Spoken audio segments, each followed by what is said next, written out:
Hey everybody, welcome back to Tim Travels. I'm your host Terry, coming to you from Greensboro, North Carolina, where I just made a delivery. Got up, I was up at Tom's Brook, Virginia last night at the Loves, and then I got up pretty early, left about 3 a.m., drove down here to Greensboro and made a delivery. I got to admit, this was one parking conundrum that I really wasn't able to crack. It was, so, you always hate to see the entrance where all the docks are on your right-hand side when you pull in, and there's nowhere to turn around so you can do a, left side back. And this is kind of an older facility, and yeah, there was a truck that was so there was an LTL guy with a day cab, and maybe it was a 48-foot trailer, and then there was a guy, an OTR guy with a Peterbilt 579 parked next to him. So the LTL guy comes back, and I'm like, all right, well, I'm going to try to blindside around the front of that Peterbilt and into this dock. The problem, so I could get the trailer, and so the dude in the Peterbilt and another OTR guy that was waiting behind me, they were trying to help me, but it wasn't, the conditions are good. It's, daylight, sunny, it's not raining or anything. But I could get the back of the trailer in the slot, and I was able to kind of set up so I could basically pivot the back of the trailer on the tandems around the front of the Peterbilt. But I still, I don't know when this was built, but I still couldn't get in there because I couldn't get my front end around. Now, the guy in the Peterbilt backed in next to the LTL guy, but the difference was there were only trailers to, well, as you look at it, the left side of the slot that he was trying to back into. So he could start his trailer kind of like set up farther back than I could, and he still said he had to pull up 4 or 5 times and back and forth. So what ended up happening is while I was trying to help, so the other OTR guy that was waiting, it turned out he had to leave that yard and go around the block, which is to say around the building, but it's a city block.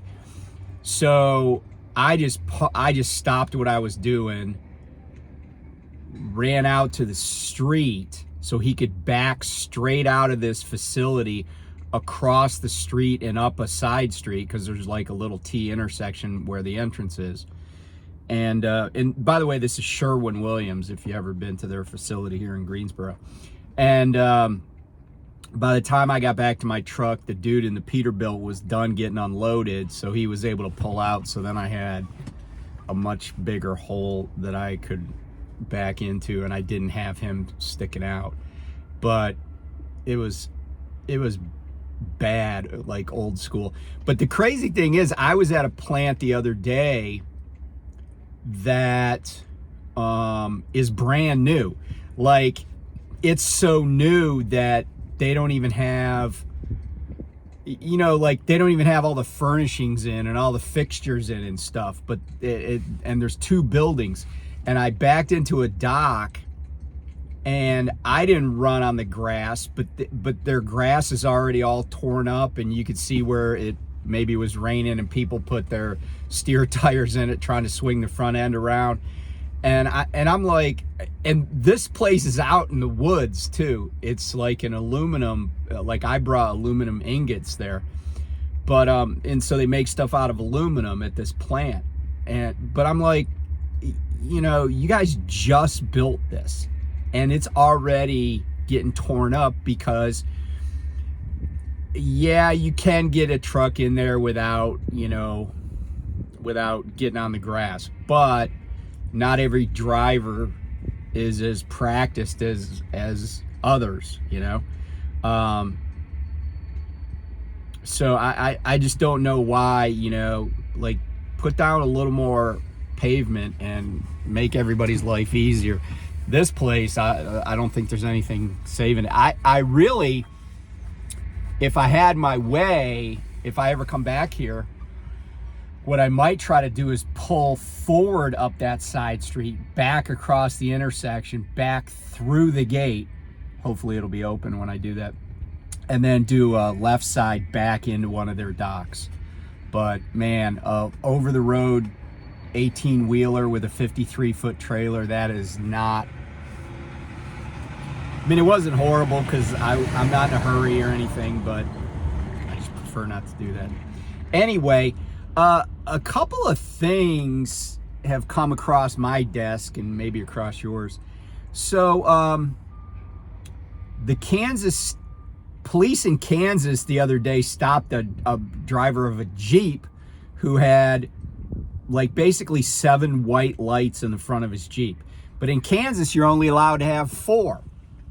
And so they got pulled over by the police because they had one of those light bars, and they had like 4 fog lights, and they were all illuminated. And I'm kind of down with that, right? Like, I'm so sick and tired of people that have, like, I've had trucks come up beside me at night that have like 8 headlights or 8 lights illuminated.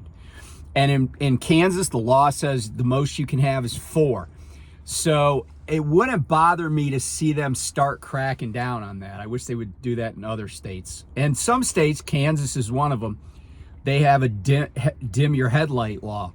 Other states, because I've looked at the statutes in some states, it says you should, but should doesn't mean you must.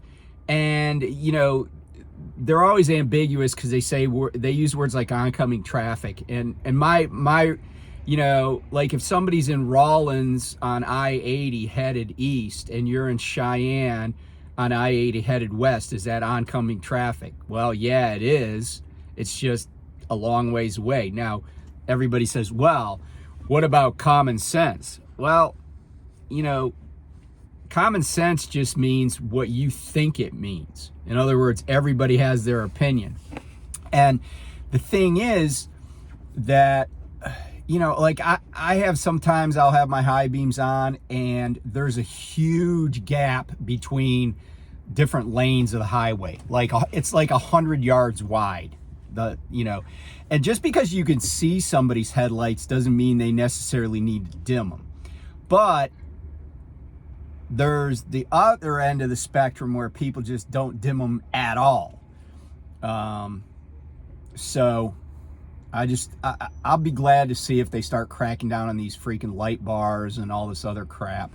And I'd love to see it on semis. Now, here's the Scrooge part of the Kansas Highway Patrol or Kansas State Police. And I'll put the clip up there so you can see that I'm not joking around. This is legit information. So they pulled over a semi and issued a citation to the driver because they had red and blue Christmas lights, or they had Christmas light bulbs that were red and blue. And here's the clip from the article that I found this in.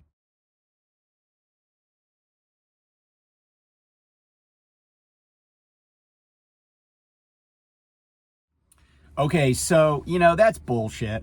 You know, they're like, oh, that's reserved for emergency vehicles. Well, you know, it's just kind of like, do you really think anybody thought that truck was like some emergency vehicles because they got some red and blue Christmas lights? And I don't know if they had like red, blue, green, you know, white Christmas lights, like an assortment, yellow or whatever. But it's just kind of BS. But that begs the question, like, what about the people that have, like, because you see this, they have like, they have the lights on the back of their cab are blue, and they're, you know, you see them going down the road with these blue lights. Would they get pulled over? I don't know.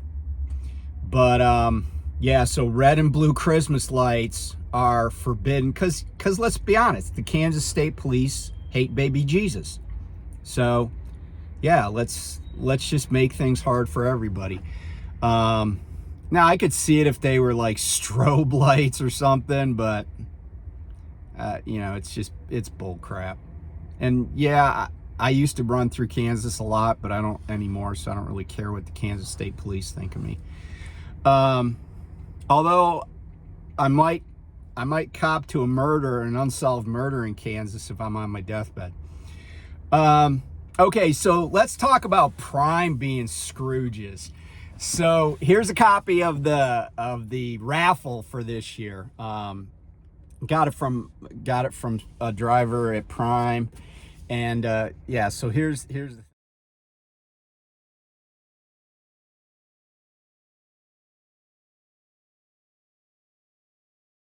So I did a little bit of math.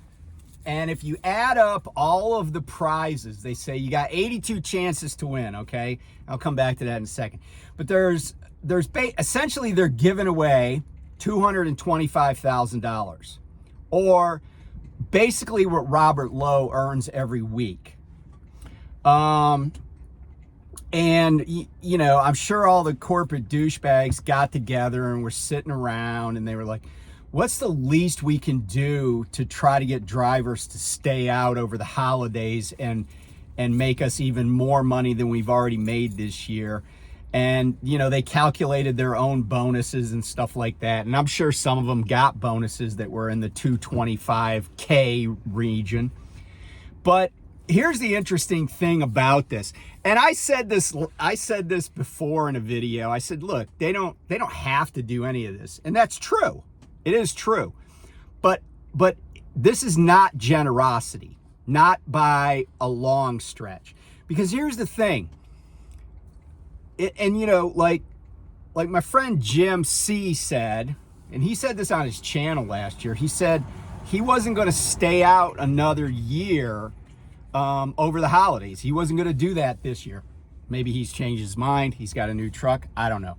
But his initial reaction was, I'm not going to stay out because it wasn't worth it. Now, supposing for a moment that you win some money. Now, if you're one of the 2 people that win like 25 grand, that's probably, you know, that probably would be, you'd be like, yeah, that was a good idea to stay out, right? But what if you're one of the 50 winners of $1,500, right? $1,500. Well, let's put that in perspective. There's only 82 winners. And by the way, I read the fine print. It does not say that there can't be a person that wins multiple times. So theoretically, somebody could win, because there's a total of 12 days that are of eligibility. So if somebody stayed out 12 days, theoretically, they could win 12 times. Well, then that means it's, you know, 11 other people wouldn't be partaking in the festivities at all. But let's put that in, you know, like in maybe different terms. The 82, is that a lot or isn't it? Well, here's how I kind of calculated that, right? I said there's Prime itself says on their website there's 6,500 trucks and almost 12,000 trailers in the refrigerated division alone. So let's just assume 6,500 trucks. If, let's say, what are the odds that 10%, so 650 trucks, are staying out at least one day? So in other words, we average 650 trucks over 12 days. So what that would mean is that you would have, let me see, 650 times 12 is going to be 613. I think that's 7,300, if I'm not mistaken. No, Yeah, I think it is 7,300. Check my math. But supposing for a moment, right, because 6,500 is 650 times 10, and then plus 650 and 650, that's another 1,300. So yeah, 7,300. So think about this. So if only 10% of the trucks in the refrigerated division are on the road on any given day, that's going to mean that at a minimum there are 7,300 entrants to the raffle. At a minimum, 7,300. So you have an 82 out of 7,300 chance, if that's the numbers, of winning, which is, if you calculate it, it's only around 1%, right? It's 1% and change. It's not even 2% chance. So if you, but keep in mind, right? Like, you know, you would have, you know, the longer you stay out, right? Because remember, like, if you stayed out 12 days, then you would have, you know, more chances, but it's still a pretty tiny number. And if you only won the $1,500 but you spent a lot of time sitting around, and that was Jim's complaint last year, you spent a lot of time sitting around, is it really worth it to you? Now, yeah, if you're leasing or buying at prime, right, the clock's ticking, right? You're going to have payments due, but that's your fixed costs. And my question is, does somebody really want to be sitting at a truck stop on, you know, Christmas Eve? I mean, I don't. And last year, for what it's worth, I think I went out like 2 of the days. I think I was on the road. I was available 2 of the days. But as I pointed out last year, you can trick them into availability, right? Just leave your truck at a terminal and make yourself available. And then when loads come, just reject them. You know, say, I don't think I want to do that load. That's too far of a deadhead. Because here's the thing, during the holidays, a lot of the people that work are, you know, like, you'll be talking to several different people over that 12-day period. And I don't think anybody really checks, right? Like, I don't think anybody goes, oh yeah, they were available all 12 days. And then somebody would be like, wait a minute, did they take any loads? Like, who's going to do all that? Who's going to do all that verification at Prime? I don't think anybody is. I say, like, and you know, when they got all pissed off at me about the video I did when I was still at Prime, they're like, you were telling people how to trick us. I was like, you guys are dunces. You know, it was just comical how butthurt they were about this de minimis amount of money. And remember, $225,000. This is a company that says that their revenue is like over $2 billion a year. Don't fall for it. I mean, look, if you got nowhere to go, if you're kind of a Scrooge, you don't want to buy anybody Christmas presents, so you're just like, I'll just say I'm on the road. Do it. But don't do it because of this stupid ass raffle. You know, this is just chum. And you know, it's kind of an insult. And you know, Prime does stuff well, but this is a joke, right? It's I mean, it's essentially an insult, because there's going to be somebody that's like, hey, man, I'm going to kill it. You know, I'm going to stay out all 12 days. And so I'll have revenue. I mean, look at where the holidays fall. Who's going to be working then? I mean, even in the perishable industry, there's a lot of stuff that doesn't happen, right? How many distribution centers are open on Christmas Day? Like, pretty much zero. And do you really want to be, you know,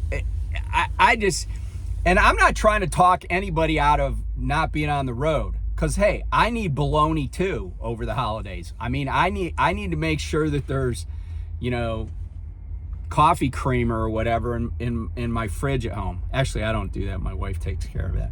But I really like cheese, so I hope there's cheese on the shelves. But is staying out really going to be that beneficial?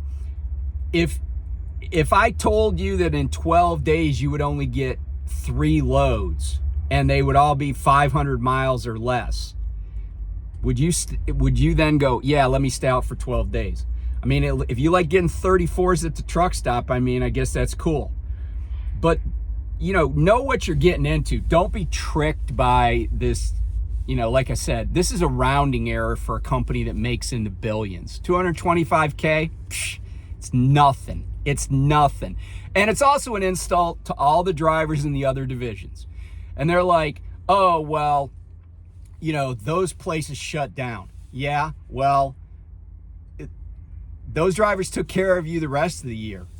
And it's just an example of corporations telling people they're doing something freaking wonderful when they're really not. And oh, by the way, part of the fine print in the Prime Scrooge promotion here is that if you don't have your driver eye camera installed and you're not using geotabs, you're not eligible for this. I have a friend that's going home for the holidays, and their fleet manager keeps asking them to come through a terminal, and they're like, hey, my truck will be at a terminal over the holidays, and you can put the stupid ass camera in then. But so I don't know if they will even be eligible since they didn't already have the camera. But again, when they say, oh, you're not eligible, even if you stayed out for all 12 days, you're ineligible to enter the raffle because you don't have the camera. That's just this is just extortion. It's a stupid ass lame form of extortion. So don't fall for it. Do what's best for you.